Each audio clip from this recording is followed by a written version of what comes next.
We're live, we're live, we're live. And I'm waiting for someone to come on the live because we're live. Somebody, hurry up, come on. I can't sing all night. One person come in the room so we can start this talk. Talking about the ICOC. Talking about the ICOC. If you are watching me acting like me right now and this video is already up, then of course you can just fast forward a little bit until you get to the part where we actually start talking. But anyway, today we're going to be talking about, let me look in my notes so I can remember, because I don't remember what the hell we're talking about. We're talking about the ICOC and why we cannot get over. Why can't I get over the ICOC? Why can't I get over the Jehovah's Witnesses? Why can't I get over the cult that I was a part of? This is what I'm talking about today. So if you're in this room, then say hello everybody. Hey Don, how are you? I love and appreciate you all so much every time you come and join me. Who else is in here? Somebody else is in here. They're hiding. Somebody's hiding. So, Dawn, today we are talking about the ICOC and why can't I get over? Why can't I move on with my life? What the hell am I supposed to do to move the hell on with my life? So, if you maybe were not a part of the ICOC, like maybe you were just a part of another cult. One second, let me fix my light. I'm so sorry. So unprofessional. All right, that did nothing.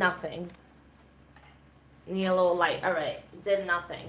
Anyway, I had to fix my studio light. So maybe you were a part of another kind of controlling, manipulative group. Maybe you don't call it, hey Linda, maybe you don't refer to it as a cult, but you may call whatever group you were in as very controlling and very manipulative.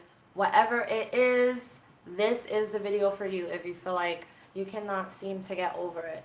So, as you know, I was a part of the ICOC for 7 years, and when I started this channel, I had a very hard time emotionally. And that was what led me to start this channel in the first place. Actually, this channel wasn't even going to be about the ICOC or anything religious, because I usually do not like to talk about religion at all. It was really at first supposed to be about, I don't know, I was going to just do regular vlogs. I started off with a couple videos just talking about anxiety and agoraphobia, because I was dealing with anxiety at the time, and I was actually getting through it. I was mostly dealing with some depression, a little bit of anxiety from the ICOC. But from before that, when I was a part of the ICOC, my anxiety and depression was very, very high. It was probably one of the worst I've ever experienced in my life, one of the worst levels. So that was how this channel actually started in the beginning. But then when I actually started doing videos about the ICOC and my experience, that is what led to where we are now. And I am pretty hopeful and sure that this channel will continue to grow and blossom. But with that being said, I did go through a period in time where I felt like I had a hard time letting go. I had a hard time letting go of the past. And we have this thing where like people like to tell us, let it go, it's the past. And it's like no, it's happened yesterday, it's not the past. It's very near to where I am in my current space. Like that was yesterday and this is today, and I'm still affected from yesterday. But when it comes to religious abuse, that is something that takes a long time to get over. That's something that you don't just get over just like that, 1, 2, 3. That's not how it goes. So I know that I usually talk to people who tell me that they are having a hard time getting over the trauma. They're having a hard time moving on with their life. Maybe you're feeling depressed. Maybe you are still experiencing triggers. Maybe you are going through anxiety. Maybe you have a huge fear, some sort of a fear that's turned into almost a phobia. For a lot of people, that is hell, the fear of hell. afraid that you left the ICOC, so now you have left God and everything, and religion and Christianity in total, just because you're no longer a part of the ICOC. Exactly. Linda said that this was a part of our culture. That's exactly what it is. A part of our culture. It's hard to let go. It's hard to move on. So how do you move on? I mean, there's so many ways that you can move on. There's so many things that you can do to move forward. One thing I always tell people is that you will never actually get over it. You won't. You were a part of something big. This was one of those moments, one of those events in your life, a lesson that you learned, but a very hard lesson to learn and a very tough lesson to swallow. And so this is not something that you will move on in a sense of like completely get over. It's not like, I always use the example of an ex. You can be with someone and break up and be completely hurt, completely devastated, but then you can move on and get over them. So not only do you move on, as in move on with your life, but you get over the person. Everything is done. If you want to be friends with them, you could be friends with them and have no feelings, no emotional attachment, no attraction, nothing, no kind of bond, just regular friends. Or you could just move on and not care about them, not think not even twice about that person. But when it comes to being a part of something like being in a cult or being hurt so bad spiritually, that is something that you don't just move on and just get over. You do move on, but it takes a lot of time. So real quick, I just want to read what you guys say because I don't want to seem like I'm ignoring you. Yes, you definitely work through it, Linda. That is exactly how it goes. Elise said exactly. Some of the things we were indoctrinated with will always say we can move forward and continue to grow. Yeah, exactly. You do have some things that kind of stick with you, especially if you're a part of religion for a very long time. You have things that will stick with you. Now, I've said it many times before that in order to really move on and grow past it, you have to focus on yourself. For the first time in your life, probably, I know for me it was the first time in my life, you're going to have to be selfish. You're going to have to say, I love myself and I'm going to do the things that make me happy. And for a reason I say that this is the first time in my life is because when I was a part of the ICOC, I completely neglected myself. I felt completely and totally I just felt guilty. I felt guilty. Like, if I worry about myself, if I think about myself, if I care about myself too much, then who comes first, me or God? Are you putting God first? Are you putting God first? That's what they would always say. Oh, but if you don't come to midweek today, is God really a priority? That's always the thing in your head that you're thinking about when you're a part of this church. So when I left, I felt so guilty to even put myself first. I was like, I can't put myself first. I can't do this thing because this thing has nothing to do with God, it has nothing to do with reading the Bible, it has nothing to do with quiet times. And so this is something that you are going to have to get through. That's something you do have to get over. And you can get over. You can't really get over some of the, not the hurt, it's hard to explain. All right, I'll use myself as an example.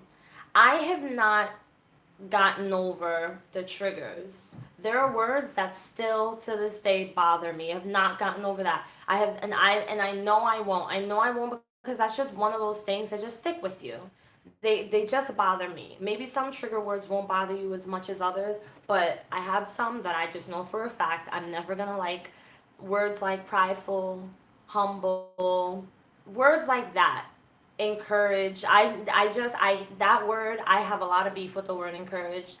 I see that word as a person. Like, I want to fight you because I don't like you. Like, that's how I feel about, and it's just a word. These are words that you would never think would bother you. But when you are in something like this, when you're a part of a cult, when you're a part of some sort of trauma, because not everyone was in a cult. Some people here were just hurt spiritually and certain things bother them. It's really hard. It could be really tough. So that's my example. That's something I won't get over. But something I've moved on from is feeling like I have to do this, I have to do that, because if I don't do this, if I don't do that, then I'm not a good person, I'm not enough.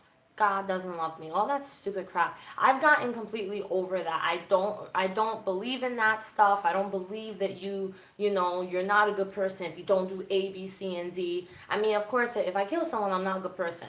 But if I don't have quiet time, I don't feel like I'm a bad person. Granted, my belief has changed. I don't share the same beliefs as many of you. I don't carry the same beliefs that I did before. But even then, even so, before my beliefs really started to change, I had to change that thinking. I had to stop feeling guilty. I had to stop thinking that I can't put Tina first. I can't do anything that Tina wants to do. If Tina wants to do something, or Tina loves something and enjoys something, and she does it, then she's not a good person because it didn't involve the body of Christ.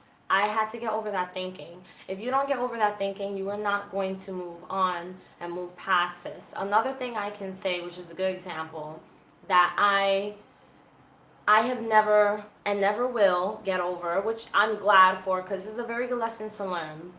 Maybe you've experienced this too.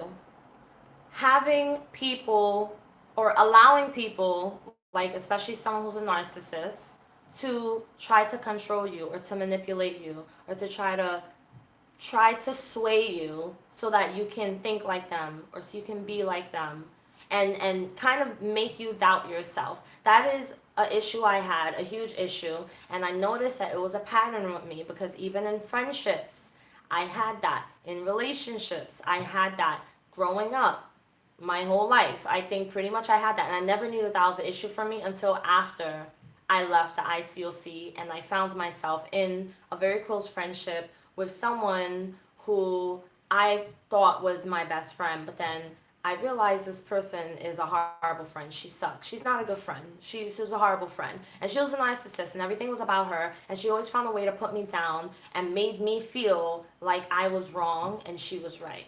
Or she'd make me feel like I was doing something wrong, or as if I needed to change in order to be a certain way, and because she was supposed to be so perfect and I had to live up to her standards. And I didn't even realize that I was allowing myself to be in these type of friendships, and it was because it was a pattern.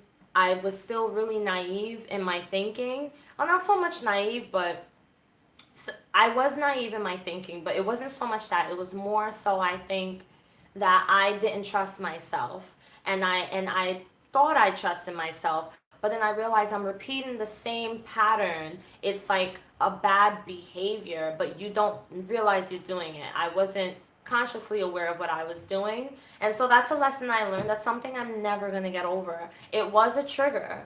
That friend triggered me, and anyone who tries to tell me you need to do this, you need to do that, is a trigger for me. If anyone, for instance, I have a friend who's vegan and I became a vegetarian. I'm not gonna lie to you, I fell off that wagon. I'm no longer vegetarian, I'm back to meat, but I'm very restricted on what meat I have. But anyway, lesson learned in that too. This friend always made me feel guilty for eating meat, to where he's like, you're supposed to be vegetarian or you're supposed to be a vegan because we're not supposed to eat meat, blah blah blah. And it's great that he's happy, but I started feeling guilty, and I started thinking, well, geez, maybe he's right. I mean, he's saying this, he's saying that.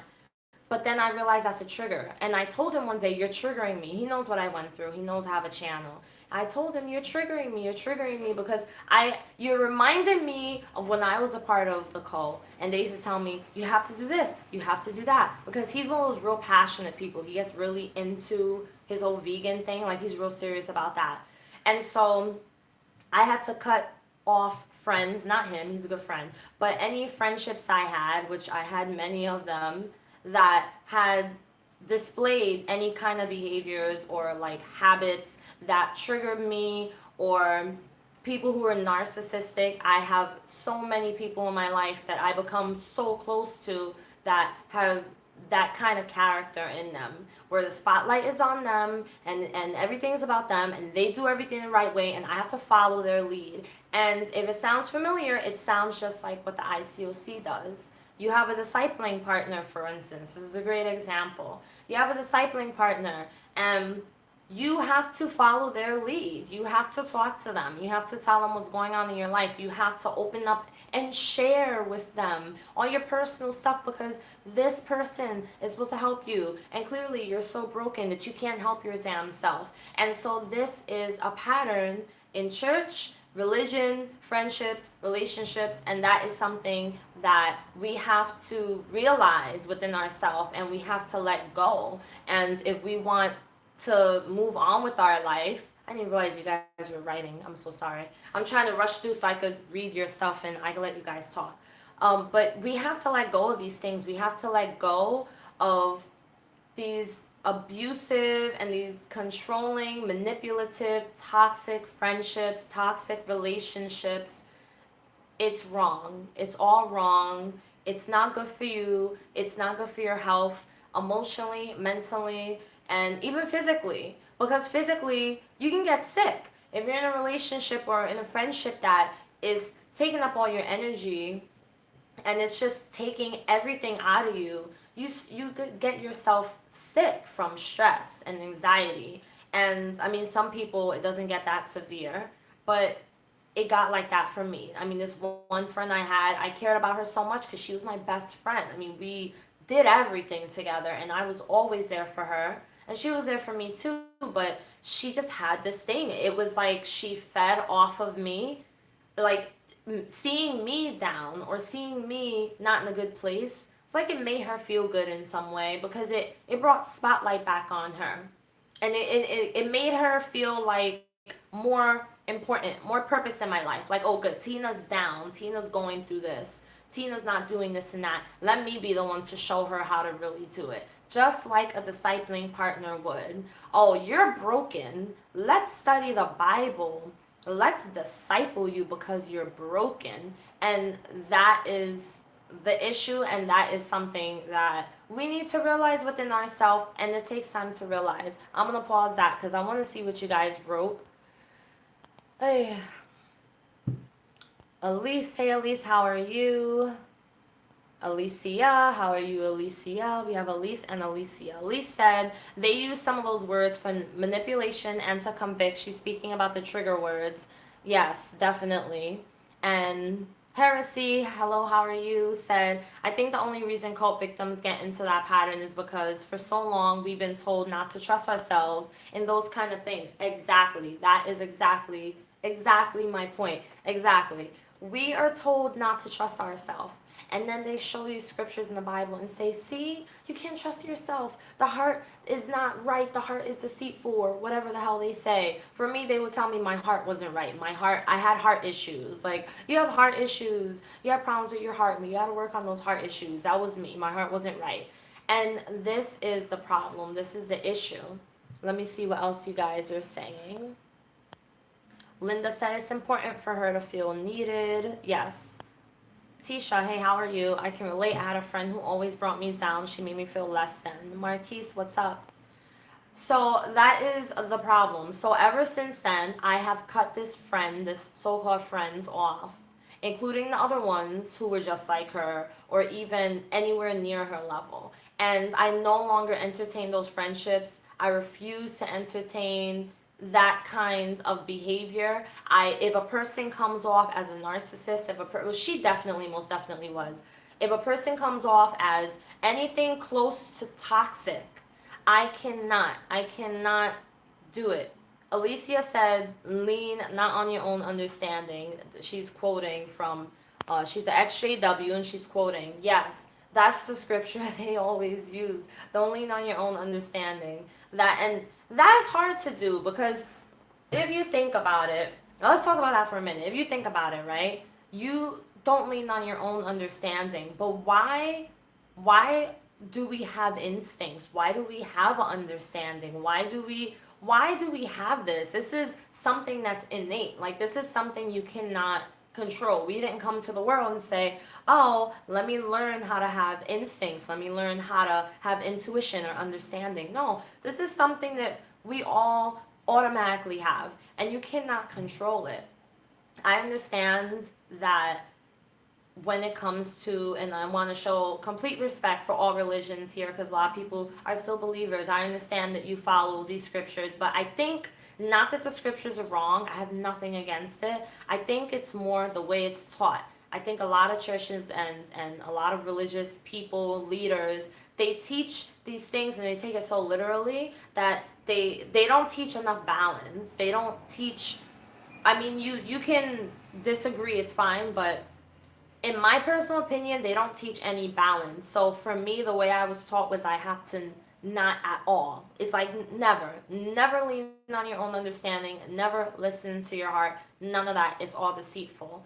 And I was scared to death. I left ICOC scared to death. Now, I do like what Alicia is saying.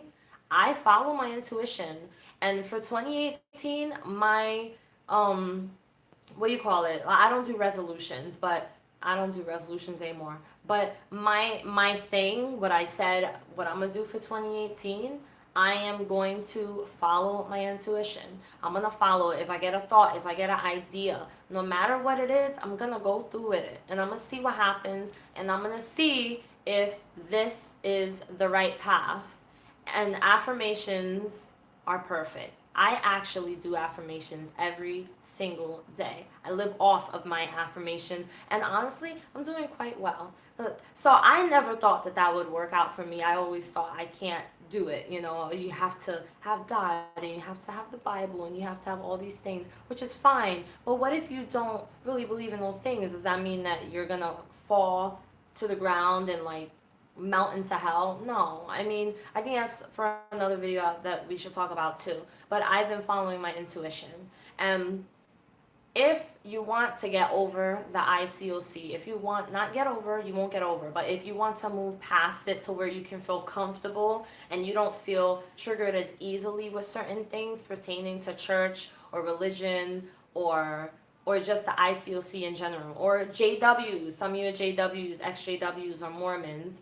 If you want to move past it, learn how to trust yourself and figure out what unhealthy patterns are you following? What unhealthy behaviors are you allowing to be in your life, in your circle? Look at your circle of friends.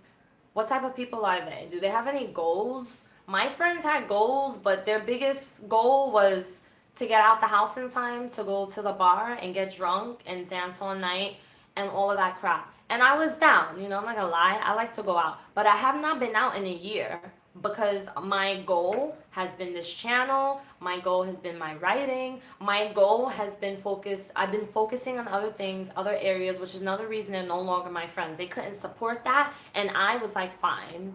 You don't want to support my dreams and what I love, but you want to support me when I want to pick out an outfit to go out and party, then fine. Then you just can't be in my circle. We have to set these boundaries. We have to set these lines because we have to trust that we know what's best for us. We cannot think that what another person is saying or trying to convince us of knows best for us. Everyone has opinions, everyone has their thoughts, everyone has their own belief.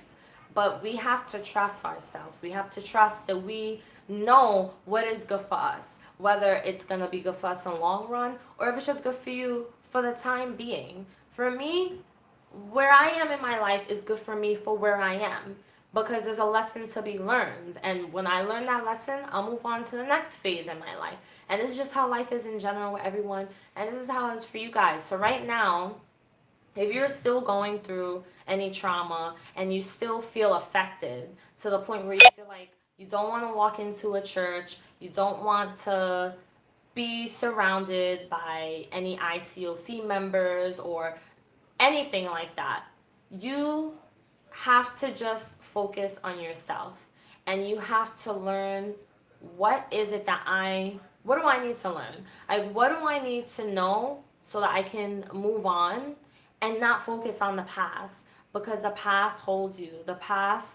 Thank you so much, Linda. The past really holds you. It holds you down. And people hold you down. So as soon as I had let go of those toxic friends, as soon as I had let go of the toxic behaviors, the toxic attitudes using affirmations, as soon as I let go of the doctrine, as soon as I let go of all the hurtful things, because they said some real crappy, hurtful things to me when I left the church, as soon as I let those things finally release, it took time. I know it doesn't happen overnight, but as soon as I let it go and I learned to follow my own self and my intuition and say, you know what, I think I need to trust myself a little bit more, then things start falling into place. And I've never felt this at peace. Like, yes, I do go through things. Everyone does. We're human. And I have gone through some crazy things. Like, this year has been really, really, really good. Really good.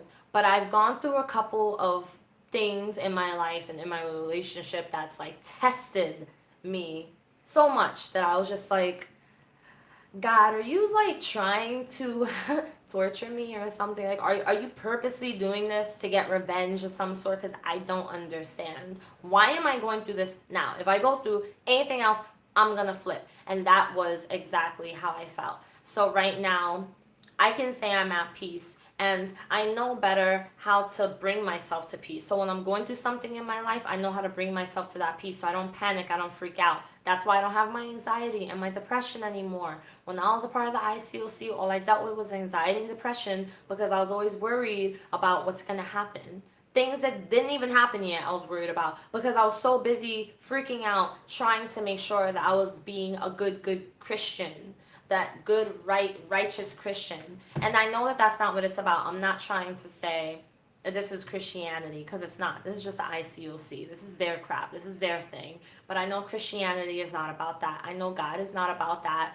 And I think that if you still do believe in God, you still have the faith and all of those things, then yes, you carry on with that. But you just have to try your best to learn to separate this difference between God and the ICOC. They're two totally separate things. They are not the same. People come on this channel and it's like, I'm just gonna say it. Some people are so stupid. Like, they'll come on this channel and comment. Not you guys. You guys are great. But they'll come on this channel and say some dumb comments and say, well, you weren't ready to be baptized, or you shouldn't have joined ICOC. You left because of this and that, and that's why you left God. First of all, me not having faith or belief anymore, which I believe in God, I just don't believe in the whole religion thing, has nothing to do with the ICOC. That's number one. And number two, the ICOC and God are two different things. So if you're going through something in the ICOC, and a lot of us have gone through the same thing, then clearly there's something wrong with the ICOC, not God, not the Bible, but the ICOC. And I'm going to continue to say that. I don't care how many people try to fight me or come on here and with their stupid comments and stupid crap. I'm going to keep saying it, because as long as I keep hearing of people that were hurt in this church, this is just gonna, we're just gonna keep on going. And people could curse me out all they want. This is gonna keep on going, because this is the issue, is that people don't know how to move on, and people don't know how to get over. Not get over, I tell you, you can't get over it, sorry. People don't know how to move on. People don't know how to move past it. And it's because of the ICOC, and it's because of churches like the ICOC, and it's because of the JWs, the freaking JWs. I'm going to keep my thoughts to myself when it comes to JWs, because I think that cult is ridiculous. And so it's because of religions like that. It's because of churches and people, freaking crazy religious people like that. It ruins it for everyone else. There's great churches out there. There's beautiful Christians out there that have good intentions, that really follow the Bible, and they don't act like a psychopath when they follow the Bible. If you don't do your quiet time today and you get hit by a car, we're going to have to pray for you, because I don't know if you're going to make it to heaven. That's so stupid. It's ridiculous. Absolutely ridiculous. So I'm just going to go and read what you guys wrote, because I know I talked a lot. Linda says spiritual abusive gaslighting, so that we need leadership of that cult to make our decisions for us, because we are not capable to do so ourselves. Yes. Tisha said after you leave the church, it's hard to recover from narc abuse. I do affirmations and meditations. I love it, Linda. That's exactly what I do. Peace is amazing. I didn't pray for patience. Yeah, me neither. I haven't prayed in like ages. But think about it. Why would they want to shut you up? Exactly. That's exactly my point. So now we could just chit chat. I already said everything. So I know that they want to definitely shut me up, and I have like a big mouth. Like I can say things. Sometimes I don't have a filter. Sometimes I do, and I'm the type of person that, like, if a person tries to shut me up, or a person is like, oh, you should just be quiet, or you should stop, I'm gonna keep doing it, because why would you want me to stop? If there is nothing wrong with your church, if your church isn't a cult, why do you want me to stop? You're only gonna make me go harder. Bye, Heresy. Thanks for coming. You're only gonna make me go harder. You're only gonna make me want to do more videos. And so I refuse. I refuse to stop. And I see it as, like I said before, bullying. It's just bullying. Thank you, Alicia. It's just bullying. It's like, even when I was in school, I would see someone get bullied and I could not be quiet. I would say something. And even though I knew that they'd probably mess with me and I'll probably even be intimidated by a person, they're probably bigger than me, I hated to see another person get bullied. And I feel like churches like this and the cults and these ridiculous, the way, just the whole system, the way they do things, it's ridiculous. It's definitely a form of bullying. And so I refuse to be quiet. And I know that I can't help every single person. I know that, like, there are gonna be people that are gonna probably die still living in the past. There's people I've spoken to who are like, I've been ex-member for 22 years and I'm depressed still. And I'm like, oh my God, you're still stuck on it? Because some people are just so traumatized, and I can see how it's really hard, and I can see how it really is difficult to move on with your life. But there is definitely a way you could do it. And I just think everyone deals with things differently. I mean, I don't deal with change well. My anxiety kicks in, like, very strong when it comes to change. I don't like change. But I've changed so much that now I embrace it. I've learned to just embrace and to say, you know what? I gotta move on to the next chapter in my life. Yes, it may suck for now. Maybe I don't want this change at the moment, but I gotta move on. I gotta move on with my life. JWs have the unfair burden of keeping God's name good. Like, we are responsible for his reputation. That's funny.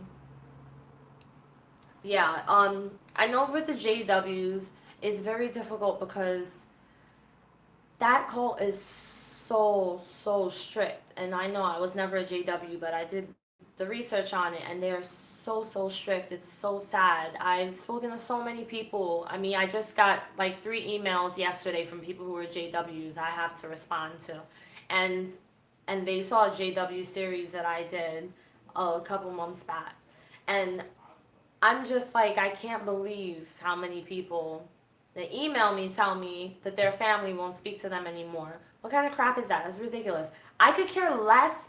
I don't care if my kids decide suddenly I believe in aliens and mermaids, and I'm going to go join the aliens and mermaid cult.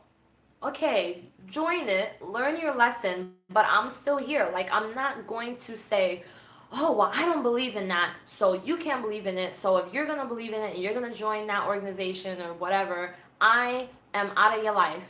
You're dead to me. I could never do that. I don't give a crap what my kids believe in.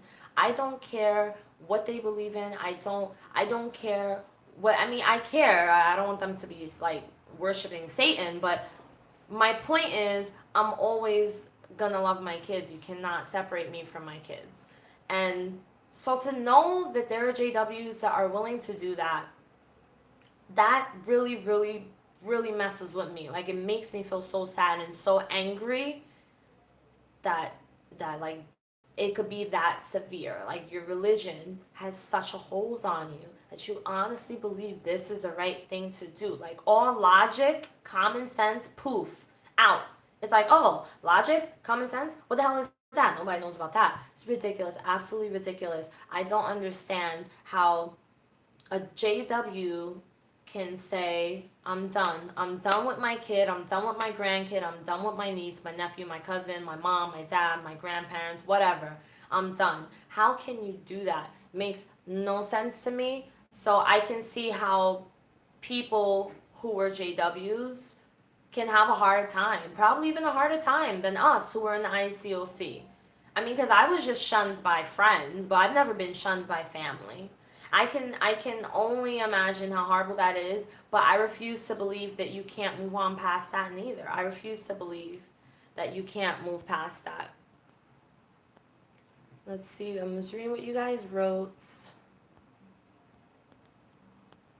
I was born into that. I left when I was 18. I'm now 31 and still feeling the effects of it the way I think. So Alicia, you were a JW, right? It's common for even the most religious to suffer anxiety and depression when we are taught to look outside of ourselves. Yes, you guys are so right, and I really agree with everything that you guys are saying. It's really hard. Like, you have to just find it in yourself to just try and move beyond. You're going to feel the effects to some extent. Like I said, for me, it's the triggers. I can still feel triggered. Certain things bother me, like things that I was cool with before, or like, for instance, I used to be able to just watch religious movies. Now they just bother me. They just absolutely bother me. All right, so you were a Jehovah's Witness. So in what ways does it still affect you? Like, what do you feel you're having a hard time letting go of when it comes to you having been a part of that cult? Oh, keeps texting me. I'm sorry, guys. All of a sudden, everybody wants to text me. I'm sorry. What? Also, my other question is, first, what is it that still affects you as an ex-JW? And my second question is, were you shunned by your family or your friends?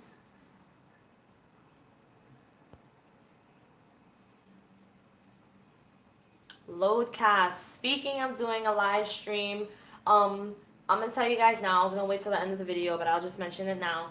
I am going to start doing videos where, like, I don't want to call them interviews, but basically it's an interview, sort of. People want to share their stories. So many people are afraid to share their story. They're afraid to show their face, say their name. They're afraid to have a channel. But some people just want to share their story, even if it's just one time. So I'm going to start doing videos now. So where if you want to do a video with me and I upload, we'll do a video. I use Zoom. It's like Skype, but I use Zoom. I already have one person that I did a video with. He is a ex-member of the ICOC, and he was a part of the campus ministry. So we just did a video the other day that should be going up tonight. I actually have it processing right now. It's done processing on my computer.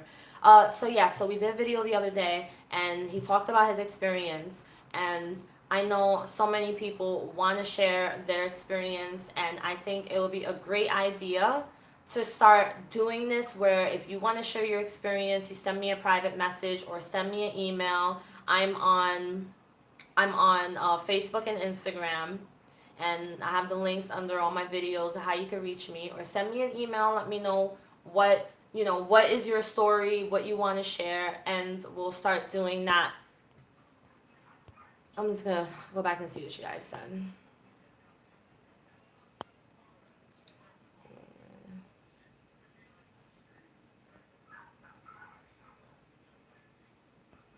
Yeah, we could see your profile picture, Linda. So, how long you were in the cult and not knowing how to let go. That's done. So, you can't watch, okay, so you can no longer watch religious movies. Yeah. Oh, you said, can you use your profile? I'm sorry. I'm like scanning through and I can't see. Well, yeah, okay, so about that. If you want to be anonymous, you can use a fake name. I completely respect everyone's privacy, and you can use a profile picture. You do not have to show your actual face. The person that I had did the video with didn't show his face, didn't share his name. Um, Completely confidential. I asked you beforehand, and whatever it is you want to hide. If there's anything you don't want to be brought up in the conversation, like for instance, if you were in a relationship but you don't want to talk about that, let me know beforehand, and I won't even ask you questions about that. Completely confidential. So yeah, so just send me a message and let me know. I'm gonna write it down, and then we'll set up a day where we can do it. If you have Zoom, you can get it on your phone or on your laptop. It's an app, just download it. Like I said, it's just like Skype, it's free, and we'll do it that way. I'll edit the video, and then I just put it up. And I think that that is such a great freaking way. Like, I got so excited because this guy actually wanted to do it. I didn't ask him. He just like hit me. I want to do a video with you.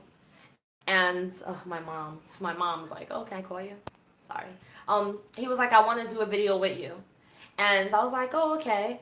And so I realized, like, this is a really good idea because this is a way that you guys can actually get your story out there without really putting yourself out there. Like, you don't have to be like me, like all, front face. Like, you can get your whole story out there, and it helps. Honestly, it's really healing. It's healing to just release, say whatever the hell you want to say.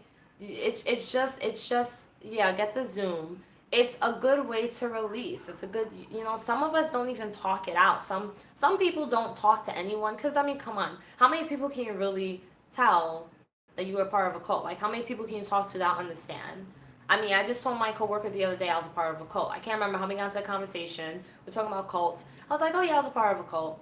And they're like, no, wait, seriously, you were? Like, how the hell are you getting a cult? People don't understand. It's weird. It's weird. It was weird to me before I became a cult member. It's really weird.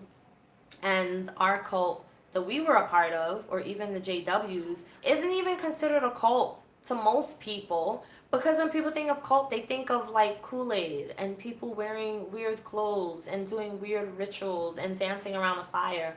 And that is just what TV shows, but you don't hear about things like this in the media. This is all hidden, just like everything else is hidden.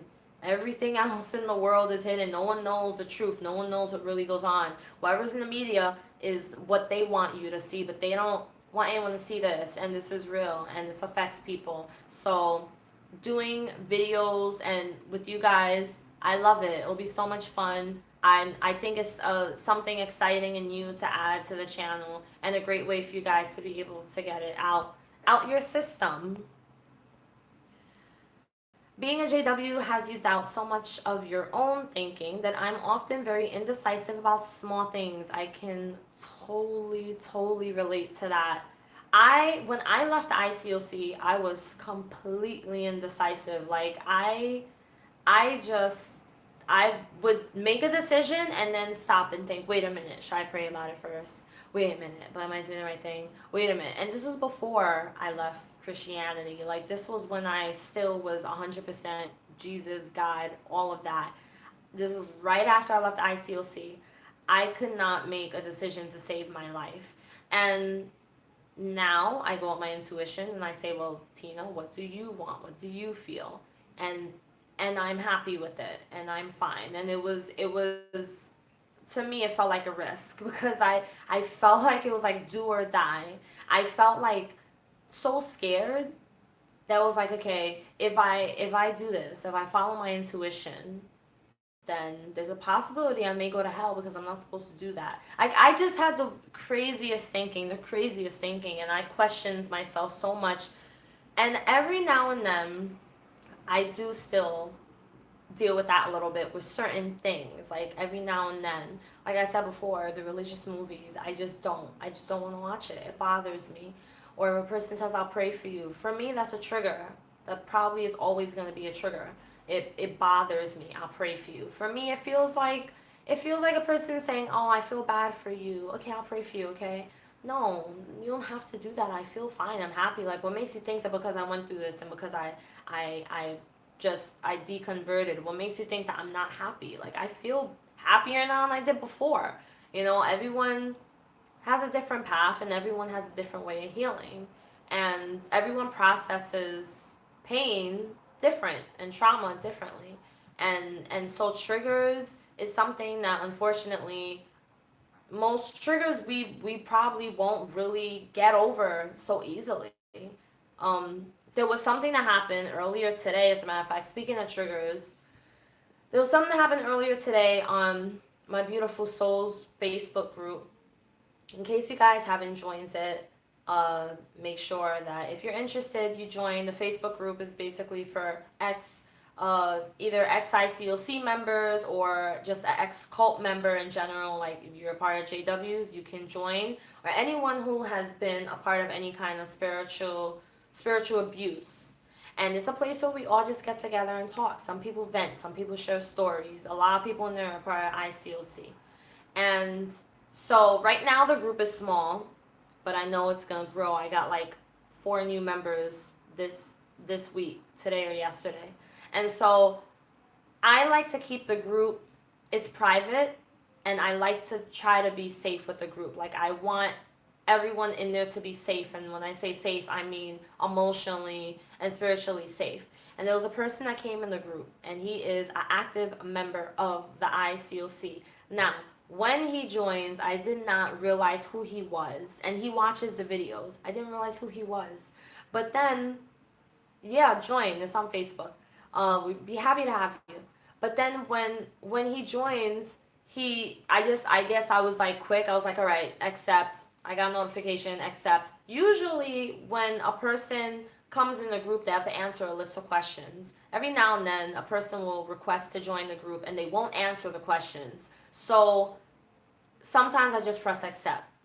So today I got like 2 or 3 messages from 2 of the members in the group saying, oh, this is what this person said. This person's a part of the ICOC. Why is he in this group? He's not supposed to be here. If he doesn't go, then I'm leaving. And I was like, oh crap. What the hell? And I realized who he was. So I went back, I looked at the comments, and he wasn't trolling, but people don't know him. I know who he is because I've spoken to him and he watches the channel.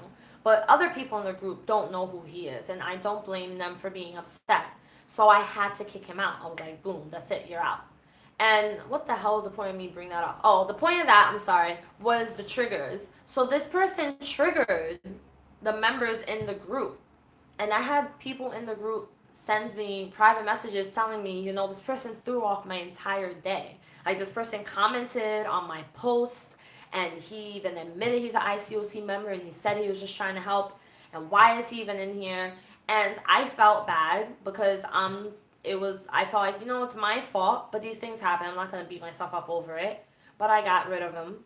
And my point in saying that is that there are people in the group that have been ex-members of the ICOC for years, and they still feel triggered. And this person's presence in the group alone triggered them. Like, even though he was being nice, the fact that he's a part of this church, it's a trigger. And some of these triggers will take a long time to go away. Some will go away and some won't. And so for me, I can talk to him and know he's an active member, and I'm fine, but that's because as long as he's respectful to me, as long as he's not trying to convince me why his church is the right church, which he doesn't. He's very respectful. Me and him spoken several times. He's cool. I'm confident in myself, though.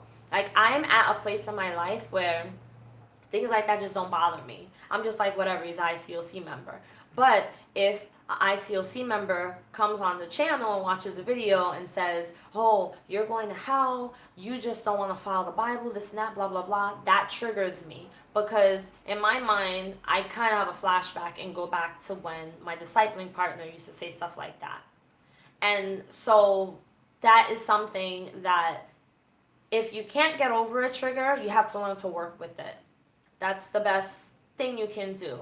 If you can't get over it, work with it. And the way you work with it is by not allowing it to take over you. So what I told this member in my group on Facebook, I told her that, you know, you just have to not allow it to take over you. Don't allow it to ruin your day. Don't allow anything that triggers you from your past, the cult you're in, to ruin your day. And this is how I've been able to deal. So for instance, you're gonna have triggers all the time. You might run into someone in the street who's a part of your church. That could trigger you. That's happened to me many times, and it definitely triggers me to this day. If I go outside right now and see anyone from my church that just left a bad taste in my mouth, like someone who said something mean, or someone who just used to just bother me, just annoy me, always asking me why I didn't come to church, or telling me what I'm doing wrong, pulling me to the side. If I run into that person, I'm gonna feel triggered. I'm gonna be annoyed.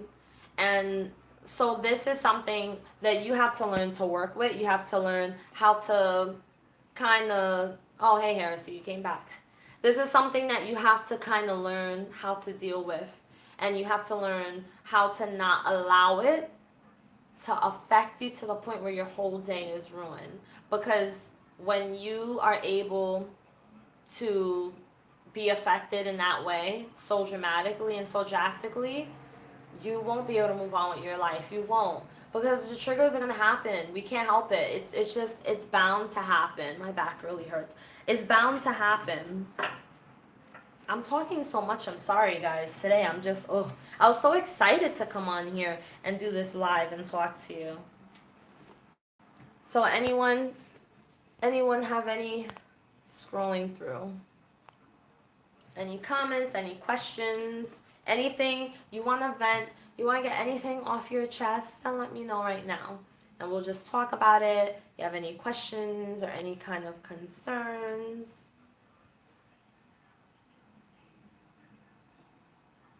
Dawn said they flatten your self-esteem as well. Yes, most definitely. My self-esteem was shot.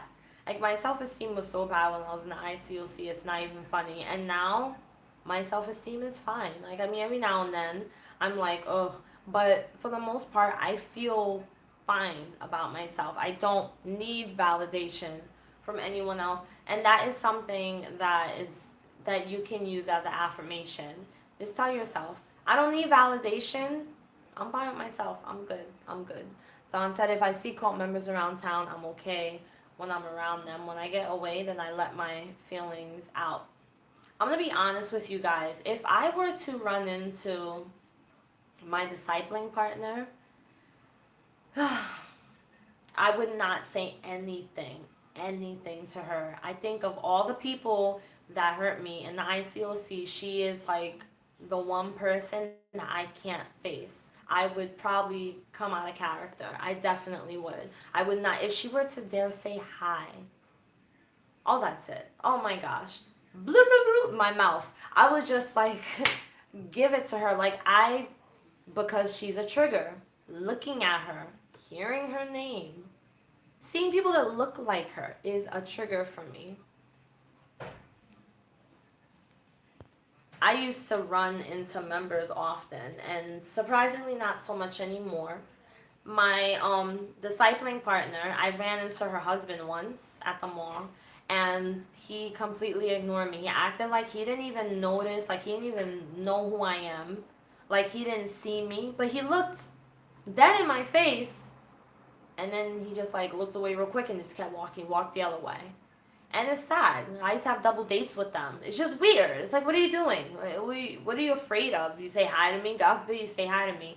It's just, it's stupid. Honestly, I think it's crazy. I think people are crazy. I think that when people join these religious groups, like the JWs, the ICOC, I think they just kind of go nuts. It's just not normal behavior. Why do you think they do that?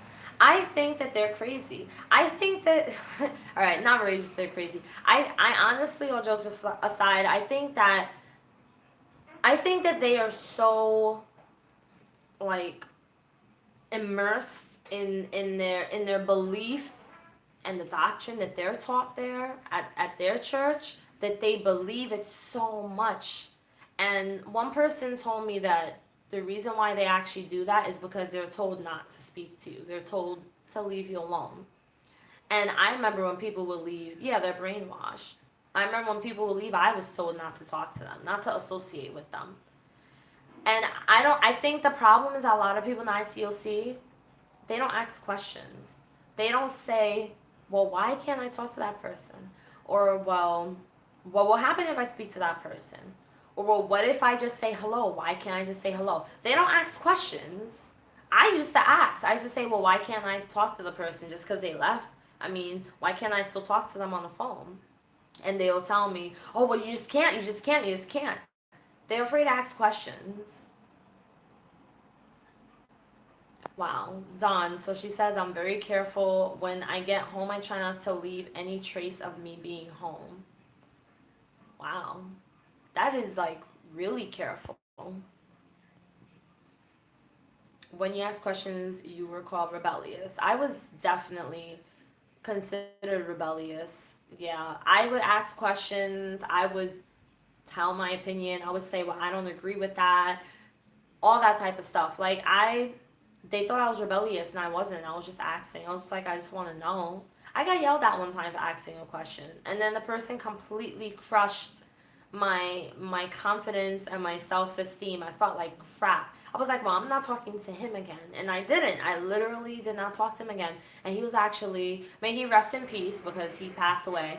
But he was the brother who actually studied with my husband and baptized him. He was a nice guy, but he had a lot of issues. He was always talking crap, always spreading rumors or talking rumors, gossiping. He did everything opposite, but yet he was so religious. It didn't make any sense. Whenever I've seen them, it's not a coincidence. Yeah, I mean, let me think. When was the last time? The last time I ran into someone was when I was in yoga. I went to yoga class and I ran into someone who was actually my friend. And I said hi to her because she said, hey, Tina. I was like, hi. And I did my yoga thing and then I left. Yoga's over. And I see her and she's standing in a parking lot. And I'm walking off and she's talking to a yoga instructor. And then she's like looking at me like she expected me to say something. And I didn't say it. I said bye, respect. Like, I had to force myself. Bye. So like, okay, bye, good night. And I just kept walking. And she could see it on my face. I'm not your friend. I'm not friends with you. You told me you did not want to be friends with me anymore. You don't want to talk to me. You don't want to associate with me. You ignore me. So therefore, I say hi and goodbye. And that's exactly how it is. And it's sad. But like, you guys said, they are definitely brainwashed. I did a home Bible study because I was slapped if I didn't pay attention or question something. That's horrible. It's like physical abuse. Is your husband still? My husband is not still in the ICOC. My husband is still a Christian, but he goes to another church. He goes to the church that I have been going to, which I stopped just because I just don't go to church anymore in general. But he is in a normal church now. He left the ICOC with me, which I'm very grateful for because that was another thing I was worried about. If I leave, what's he gonna do? Is he gonna leave with me? Because they used to always tell him, you and your wife have to be together. You're supposed to go together. You're supposed to sit together. I remember I tried to sit with my best friend one time, and that was like an issue. People were like, you should really sit with your husband. I'm like, he's fine. I live with him. But if you say that, then it's like, oh no, you're not being submissive. Oh, we gotta work on that attitude. Oh, you're being a little sassy. That's not very Christ-like. Oh, God forbid you be yourself. Even sarcasm was not allowed. And I'm very sarcastic, and he gets my sarcasm. He's not a sarcastic person, but he's been with me for ages. But he gets my sarcasm. But, it's like you can't even be yourself. I always stood up. I was labeled unspiritual, and the leaders encouraged the men not to date me because I wasn't submissive. That's really messed up. The leaders are nosy. They like to tell people what to do. They like to tell people who to date, who not to date, and I think it's stupid. It's so ridiculous. They're nosy. I think they just like to know people's business. And this is why they always want to request you on Facebook. I used to always have people in the church try to request me on Facebook. Because they want to know my business. Because as soon as I accepted them, they want to comment some spiritual comment on every post, on every picture, on every quote I post. Everything. Everything was an issue. Yes, they told me I was being sassy. In their own words, they, because I was sarcastic, or I don't know. They don't like women who talk. They want you to be docile. And at one point, I fell into that. I became like this docile, quiet, little Betty Crocker type. All you gotta do is give me a nice little pink apron with little glitter and sparkles, and oh, she's a perfect Christian wife. And they wanted that. And I did that for a little while. And I was like, this is not me. It doesn't suit me. I hate it. Throw it out the window. Goodbye. Trash. Garbage. And I just went right back to being who I was, and that was an issue. And then after a while, I realized, like, I have to do something because this church is going to make me go crazy. And then that's when I decided, like, yes, I'm going to have to leave. I stood up toward the end, and the leaders didn't do anything, so I went to the court authorities. Okay.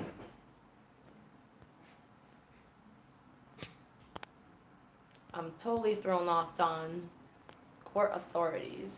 I set up toward the end, and the leaders didn't do anything. Who's the court authorities?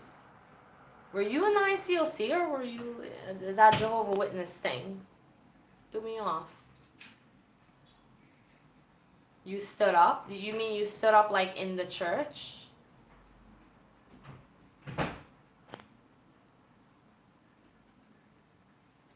Let me see. What time is it, guys? Oh, I have to eat something.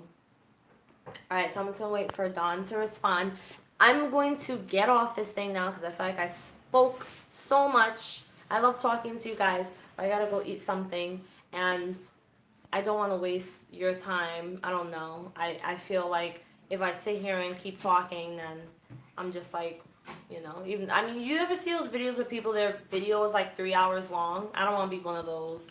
But don't get me wrong, that's Kevin Wesley. He does that, but he's great. I love him. I was actually on one of his podcasts. So, what do you want? Do you want to say hi? My daughter wants to say hi to you guys. Hello! You know you're live, right? This isn't even going to be edited. This is my daughter. Her name is Nevaeh. She's 9. Say hi. Hello. They can't talk to you, but see, they comment. Oh, well, he's fine.